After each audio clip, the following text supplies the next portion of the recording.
Pan cake செஞ்சாச்சு.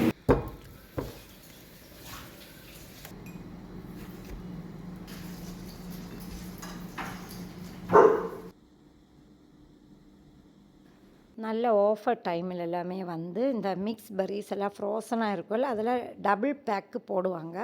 So அந்த மாதிரி வாங்கி வச்சது தான்.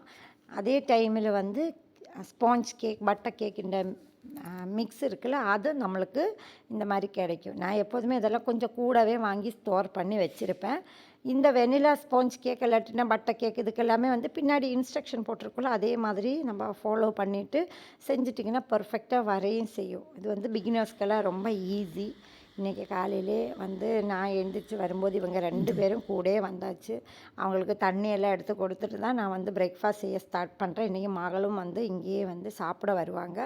ஸோ அதனால் கொஞ்சம் ஸ்பெஷலாக இருக்கட்டும்னு சொல்லிட்டு எக்ஸ்ட்ரா கொஞ்சம் முட்டை எல்லாம் பாயில் பண்ணி வச்சுருந்தேன். இது ஒரு பாக்கெட்ஸ் மாதிரி பண்ண போகிறேன்.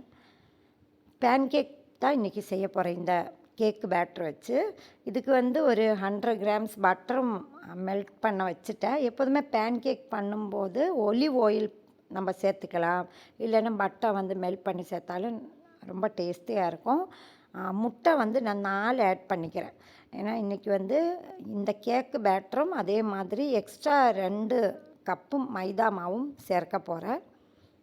முட்டை எல்லாமே வந்து நான் எப்போதும் பேன் கேக் பண்ணும்போது மிக்ஸி ஜாரில் நல்லா அடிச்சுட்டு அதுக்கப்புறம் தான் சுகர் மாவெல்லாம் சேர்ப்பேன்.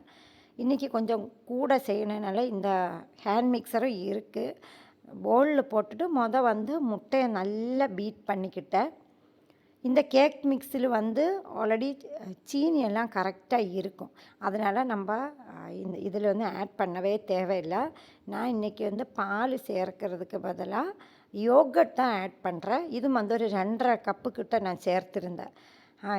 பேட்டர் வந்து ரொம்ப டேஸ்ட்டாக நல்லா சாஃப்டாக வரும். புளிப்பு ரொம்ப இல்லாத யோகட்டாக சேர்க்கணும். இதெல்லாம் கலந்ததுக்கப்புறம் 2 கப்பு மாவினை கொஞ்சம் கொஞ்சமாக சேர்த்து அதிலே போட்டு மிக்ஸ் பண்ணிவிட்டேன். எப்போதுமே 1 கப்பு மைதா மாவு எடுத்துட்டிங்கன்னா 1 டீஸ்பூன் அளவுக்கு நம்ம பேக்கிங் பவுடர் சேர்க்கணும். நான் இன்றைக்கி 2 கப்பு மாவை எடுத்ததுனால 1.5 டீஸ்பூன் அளவுக்கு பேக்கிங் பவுடரும் ஒரு 1/2 டீஸ்பூன் பேக்கிங் சோடாவும் ஆட் பண்ணினேன். ஏன்னா கேக்கு மிக்ஸ்லேயே வந்து எல்லாமே ஆட் பண்ணியிருப்பாங்க. எக்ஸ்ட்ரா கொஞ்சம் சாஃப்ட்னஸ்க்காக தான் இந்த ஒரு அளவில். அதுக்கப்புறம் ஒரு 1/4 டீஸ்பூன் உப்பு எல்லாமே சேர்த்து பேட்டர் ரெடி பண்ணிவிட்டேன். இது ரொம்பவே திக்காக இருக்கக்கூடாது, கொஞ்சம் லூஸாக இருந்தால் தான் பேன் கேக்கும் நல்லா சாஃப்டாக வரும். பேலன்ஸு மெல்ட்ட பட்டர், வெனிலா எசன்ஸு, அப்புறம் தேவைக்கேற்ற மாதிரி கொஞ்சம் யோகட்டெல்லாம் சேர்த்து கரெக்டு கன்சிஸ்டன்சியில் வந்ததுக்கப்புறம் இன்றைக்கி சீக்கிரமாக செஞ்சு முடிக்கிறதுக்காக 2 அடுப்பில் வச்சுட்டேன். இது வந்து தோசையில் செய்கிற பேன் தான். முட்டையும் கரெக்டாக வெந்துடுச்சு. இது வந்து ஹார்ட் பாயில் எக் தான் நான் போட்டிருந்தது. ஸோ அதை ஆறுனதுக்கப்புறம் உரிச்சு எடுத்துக்கணும். பேன் கேக் எப்போ பண்ணாலும் நம்ம கல்லில் வந்து பட்டரை ஒன்றும் தடவவே கூடாது, அப்படின்னா உங்களுக்கு அந்த கலர் கிடைக்காது. இந்த ஃப்ரோசன் பெர்ரிஸ் வந்து நம்ம பேனில் போட்டுட்டு ஒரு 4 டேபிள் ஸ்பூன் அளவுக்கு நான் வந்து சீனி போட்டிருந்தேன். அப்புறம் ஒரு லெமன் ஜூஸ் மாதிரி நம்ம சேர்த்துக்கலாம். நான் லெமன் பவுட்ரு தான் ஆட் பண்ணினேன். அதை நல்லா வேக வச்சு ஆறுனதுக்கப்புறம் நம்ம மிக்ஸி ஜாரில் லைட்டாக ஒரு பல்ஸ் பண்ணி எடுத்துட்டிங்கன்னா இந்த மாதிரி பேன் கேக்குக்கு சூப்பரான ஜாம் ரெடி ஆகிடும். நம்ம இந்த மாதிரி பண்ணும்போது தான் ரொம்ப டேஸ்ட்டாக இருக்கும். கடையில் வாங்குகிற கொஞ்சம் திக்காகவும் இருக்கும். பேன் கேக்கு வந்து ஃபர்ஸ்ட்டில் பண்ணது கொஞ்சம் ப்ரௌன் கலராக, ஆனால் நல்லா சாஃப்டாக ஃப்ளஃபியாக இருக்கும். இந்த மாதிரி நீங்கள் வந்து பண்ணிக்கலாம். வீட்டில் வந்து எல்லோரும் லீவாக இருந்துச்சுன்னா இந்த மாதிரி தான் எப்போதுமே பிரேக்ஃபாஸ்ட் எல்லாம் செய்வேன். அதிலும் பேன் கேக் வந்து ரொம்பவே பிடிக்கும். அதனால தான் இந்த ஜாமும் வந்து உடனே நம்ம பண்ணி சாப்பிடும்போது ரொம்ப நல்லாயிருக்கும். இதில் மேப்பிள் சிரப் எல்லாமே போட்டுக்கலாம். அவ்வளோ சாஃப்டாக நல்லா வந்திருந்தது. நம்ம இது சுடும்போதெல்லாம் பட்டர் எதுவுமே சேர்க்க தேவையில்லை. 2 அடுப்பு வச்சுட்டு நம்ம கொஞ்சம் ஹீட்டு கம்மியாக வச்சுக்கணும், இல்லாட்டினா கலர் வந்து ரொம்ப டார்க்காக போயிடும். இதுவும் வந்து 2 பாத்திரத்தில் போட்டுட்டு பக்கத்தில் உள்ள அடுப்பில் வந்து நிறையவே வெங்காயம் சாட்டே பண்ணிகிட்டு இருந்தேன். இந்த டைமில் பேன் கேக்கு சுட்டு ரெடி ஆகிடுச்சு.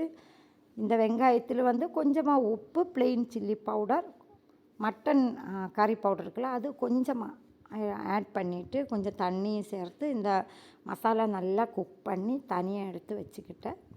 முட்டையும் வந்து பாயில் பண்ணினதுன்னா நல்லா உரிச்சிட்டு அதுலேயே 2ஆக கட் பண்ணி எடுத்து வச்சுக்கிட்டேன். இந்த ரேப்ஸ் இருக்குல்ல, இதில் வந்து இன்றைக்கி வந்து முட்டை செய்ய போகிறேன். இது 2ஆக கட் பண்ணிவிட்டு இது பாக்கெட்ஸ் மாதிரி ஆக்கி அதிலே வந்து கொஞ்சம் சீஸும் கூட மேலே வச்சு நம்ம 2 பக்கம் பட்ரு போட்டு சூடு காட்டி எடுத்தால் போதும். ரொம்ப நல்லாயிருக்கும்.